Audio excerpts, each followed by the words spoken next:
For many years, Spider-Man comics have had a lot of varied art styles, but some time ago this wasn't the case. This is the story of how artists like Todd McFarlane, Eric Larson, Mark Bagley, and many more brought back the staples of Spider-Man's original art style.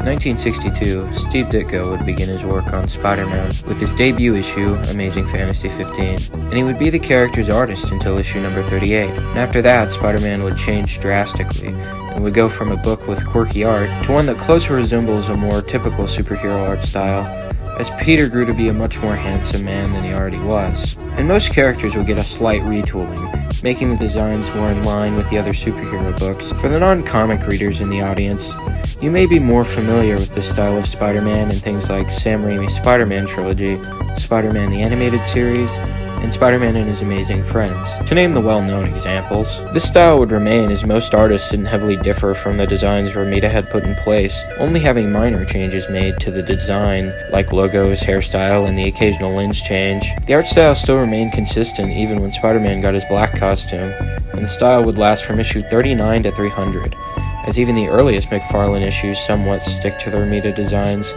as his changes had basically a grip on the character from 1966 to 1988. Not so fast, Electro. Because Spider-Man's back, and you'll need more than the city's power supply to take on Spidey Dyson Taser weapons, stellar new fighting combos, and 19 killer Spidey suits, all with different powers.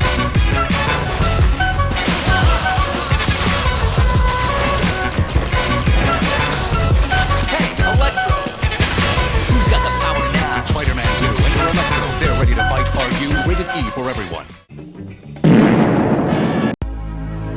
Enter Todd McFarlane. Todd McFarlane would decide to update the designs. Though the characters still looked like themselves, they had new designs that better reflected the times. And while slimmed down by some artists, as Spider-Man still retained the more heroic physique Romita had given him, the designs were often more animated and less set in that classic superhero style. Along with that, they reintroduced design staples of Ditkos Spider-Man, like heavy use of webbing on the suit, along with web wings, larger eyes, though this was inconsistent, and larger logos.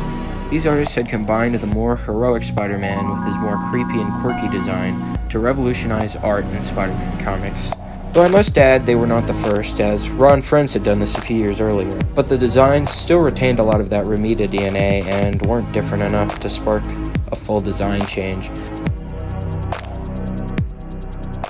Thank you for watching. If you enjoyed, check out some of my other videos and maybe subscribe, but I'm not your dad.